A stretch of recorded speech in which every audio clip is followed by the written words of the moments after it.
Hey everybody, this is John from MTG Nexus covering some Modern Horizons spoilers here on May 20th.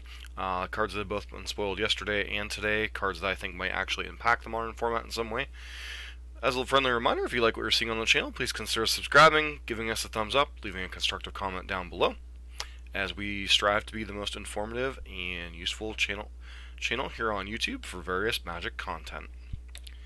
So, first card we're going to cover is the kind of maligned Force of Negation. So, this is kind of a callback to both the card Force of Will and Cancel.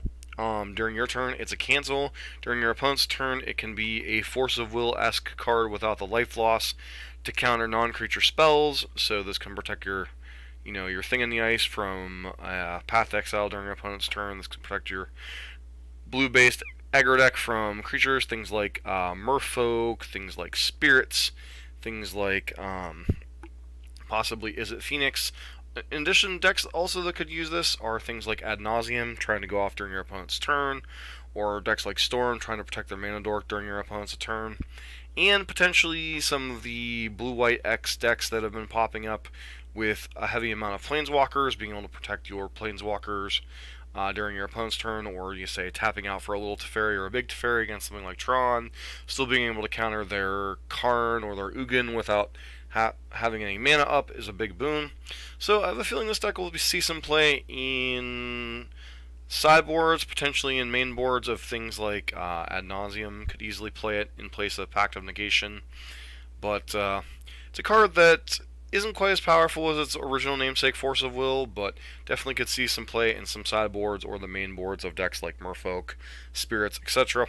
Decks that are trying to protect their creatures and have high blue card counts, or control decks that are trying to protect their Planeswalkers or your opponent from resolving a very broken non-creature spell, since obviously control decks have very little problem answering creatures most of the time.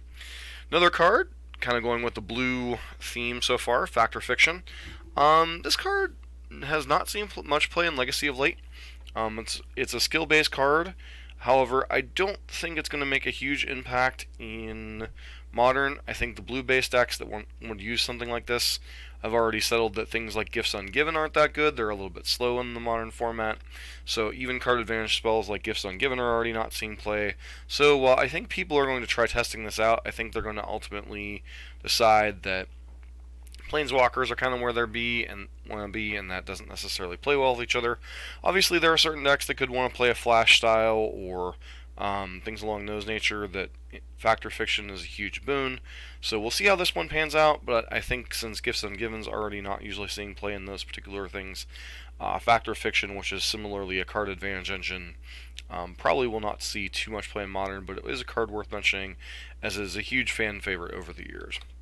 Flusterstorm, this is pretty much a sideboard card against things trying to combo off primarily Storm. Also, it can be used in something like Ad Nauseam, once again, a deck that already has a plethora of options for cheap counterspells. This can be used to win counterspell wars and control mirrors. So this card has a myriad of options, but it's mostly going to be relegated to sideboards, just like it is in Legacy. It's a very, very powerful card, especially as the format would get more spell-based, but it tends to be more creature and Planeswalker base. This card's going to be kind of relegated to sideboards. Icefang Kotal, this thing kind of calls back to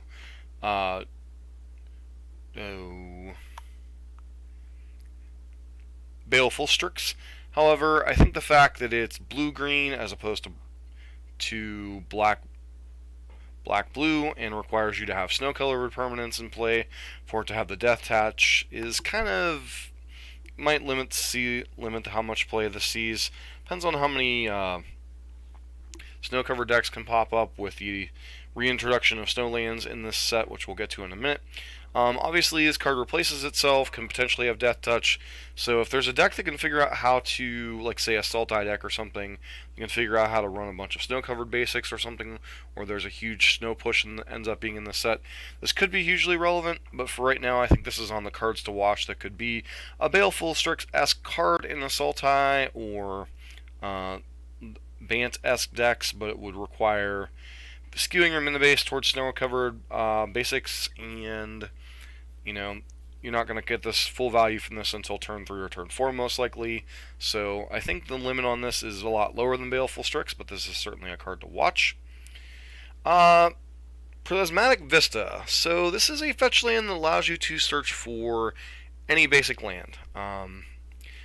Could be unique, especially in a format full of, or in a set full of snow-covered lands. Being able to hit that second subtype archetype is pretty reasonable. Having a fetch land that fetches basics, will allow decks like the mono blue control deck, the mono red Phoenix decks to run fetch lands that don't necessarily have to fetch out dual lands and such. So definitely gives the single color decks an option to thin their deck. And the fact that it comes into play untapped obviously is huge. You've had things in the past like Terramorphic Expanse or what's the name of the card currently?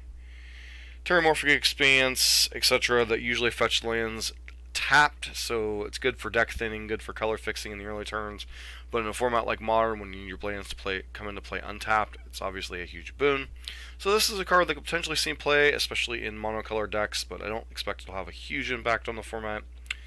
Snow-covered basic floor lands. The only deck that truly utilizes snow lands to their maximum without just being kind of a stylistic thing is Scred Red. Obviously, this could depends on how much of a snow feature is going to be in the format. In this set, it does look like there's going to be some amount of snow-covered permanents. So it remains to be seen how important the snow part of the archetype will be. And finally, a card that if another card hadn't been printed would have made a huge deal. Diabolic Edict.